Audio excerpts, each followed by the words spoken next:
What's happening with the aura trees? I believe it is preparing to carry out the death sentence.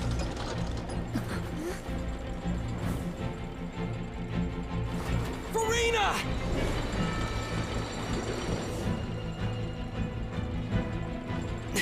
No, I still need answers.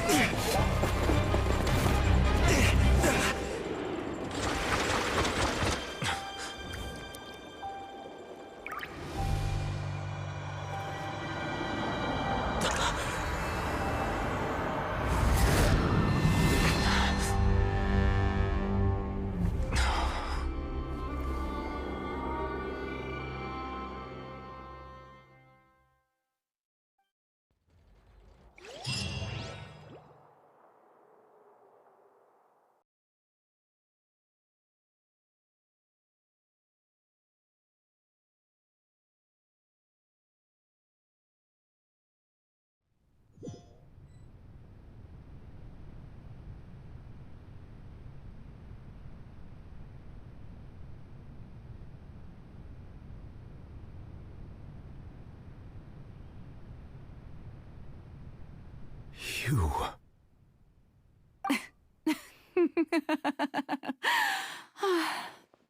Sorry. That shocked expression on your face is just too amusing. I couldn't help myself. You are not Farina. Who are you? The sweet sound of bewilderment. Marvelous.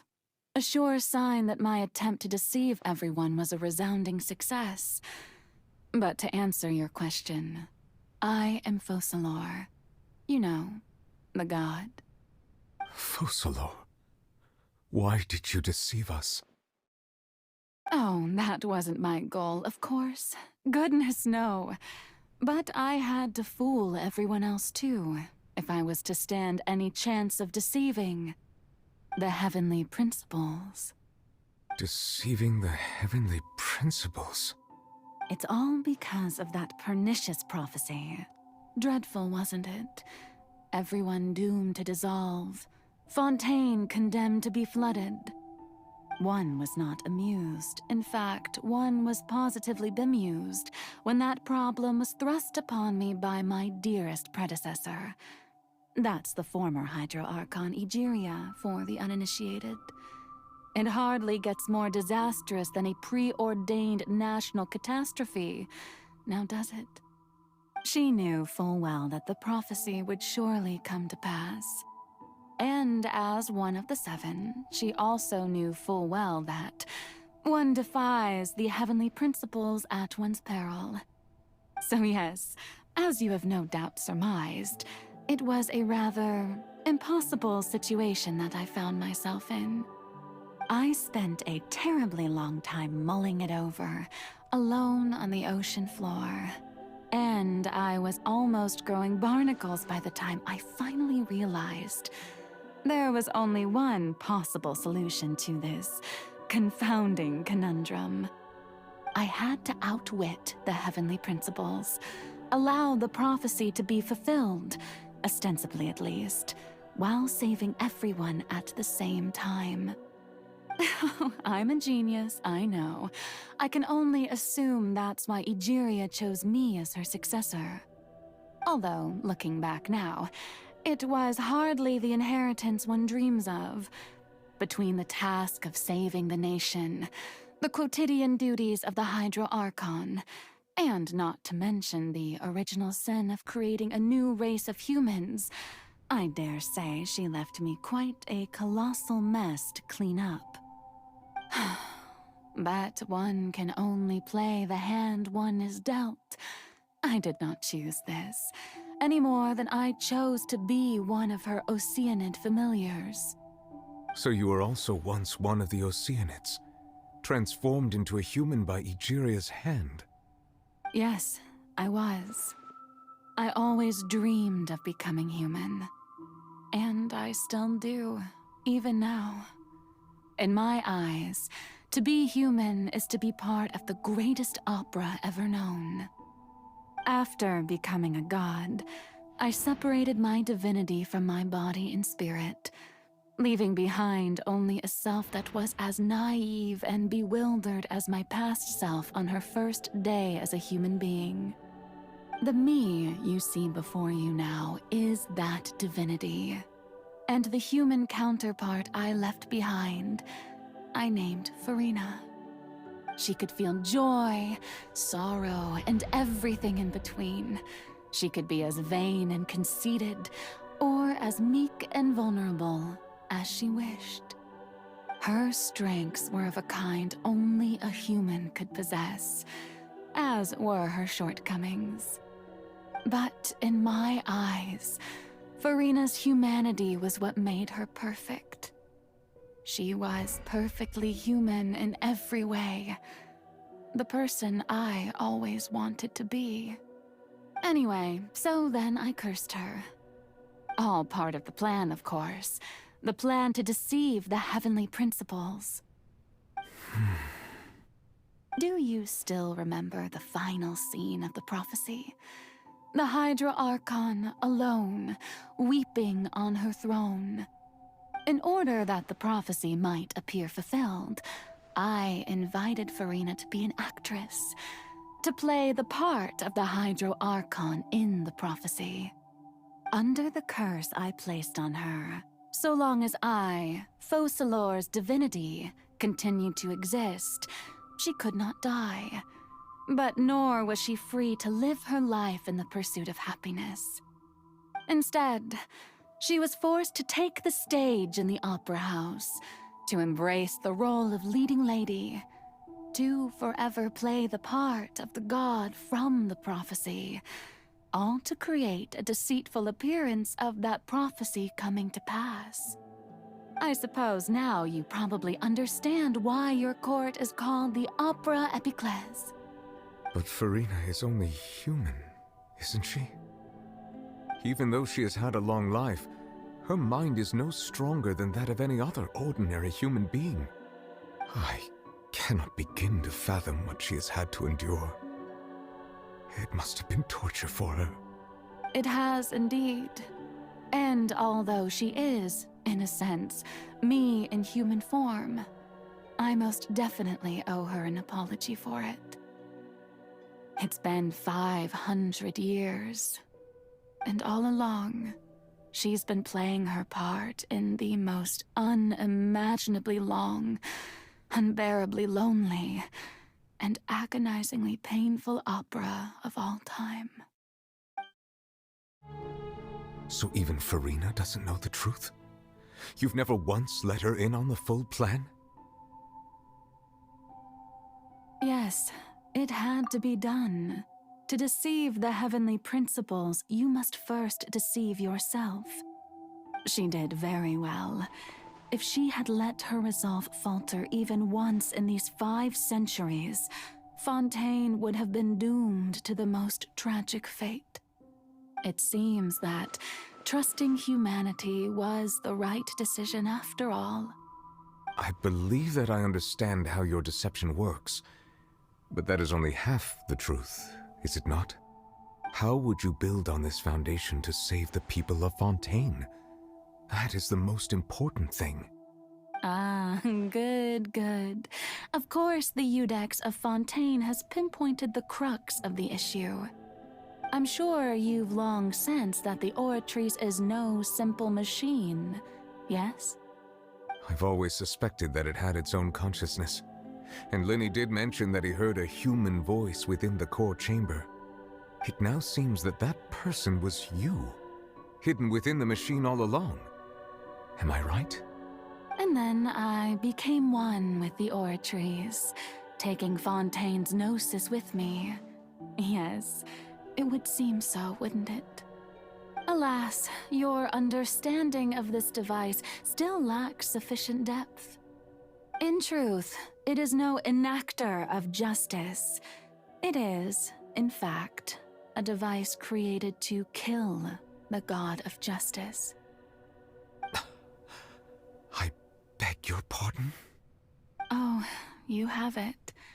And to be more precise, not only will the Oratrice take down the god of justice, it will also take down the divine throne upon which she has been placed.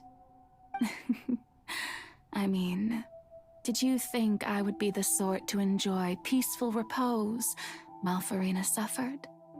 My work over these last 500 years has been to constantly accumulate indemnitium within the Oratrice. But really, some have already discovered that only a small fraction of the energy generated by the device was ever used to provide power to Fontaine. The vast majority had to be, accumulated to enact this death sentence. It was all a part of your plan, then? Both the trial and the sentence? Indeed. This power, accrued over 5 centuries, could have sustained Fontainians for millennia had it only been used for that purpose. Almost all of it has now been stored within the Oratrice. But only power of this magnitude could hope to destroy the Hydro Archon's divine throne, shaking the rules established by Celestia and breaking through the institution that is the Seven. So the Oratrice's call for death was for neither Farina nor FOCALOR, but for the Hydro Archon. The destruction of that divine throne. If I do not misunderstand your intent, you must be... returning what's rightfully yours to you, of course. In other words, this was all done to return the authority of the Hydro Archon to the Hydro Dragon of this planet. But...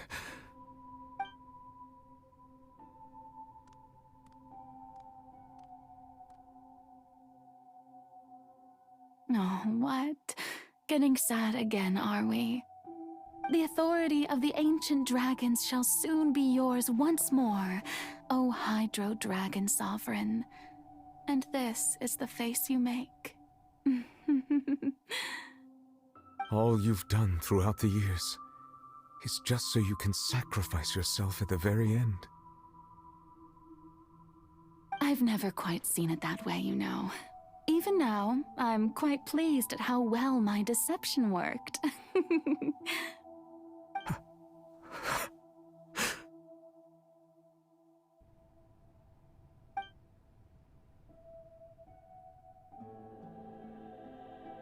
Hydro Dragon, don't cry. I must say, had it been within my rights, I would have loved to judge the heavenly principles themselves. Were they not guilty of essentially the same crime? Egeria stole the power of the primordial sea, and the heavenly principles stole the power you ancient dragons possessed. I, for my part, am the god of justice. And is it not just that your original powers should be returned to you? Speaking of justice, I have always believed that justice lies in the process of pursuing human existence itself. So, if the theft of the primordial sea's might was Fontaine's original sin, then, leaving matters of procedural right and wrong aside, the descent of the Fontainians as humans and their right to exist in this world would be Fontaine's original justice. In other words, existence was Egeria's justice, and to me, justice is the continuation of that existence. Defying the prophecy and ensuring that Fontaine's people shall live on, that should be the justice enthroned over all others.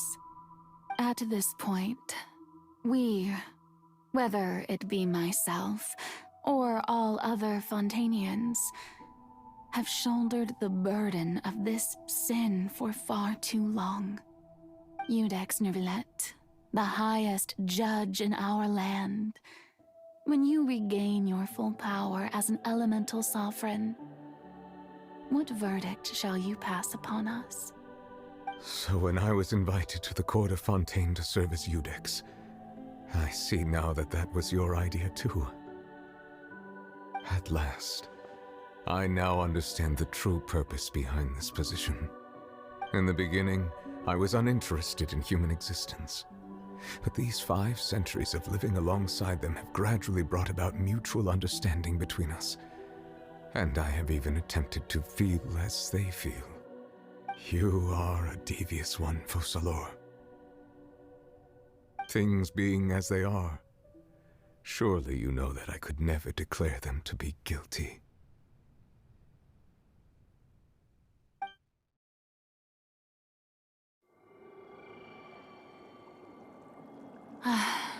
The hour of my execution is almost here. For the sinner, the curtain call has come. I know I may not sound it, but faced with death, I find myself a little afraid. Perhaps this is one thing both gods and humans have in common.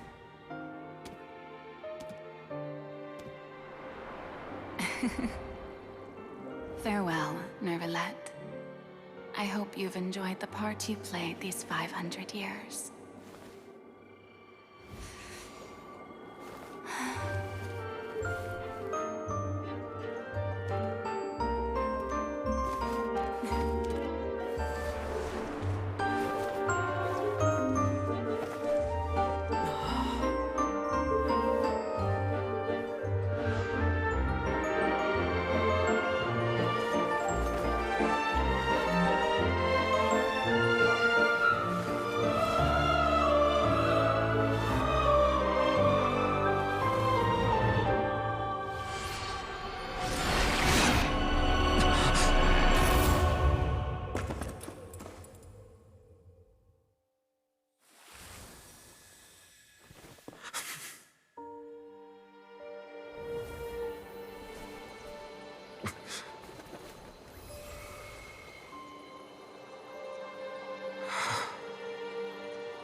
I, Iudex Nervalette, hereby declare, people of Fontaine, your sins are forgiven.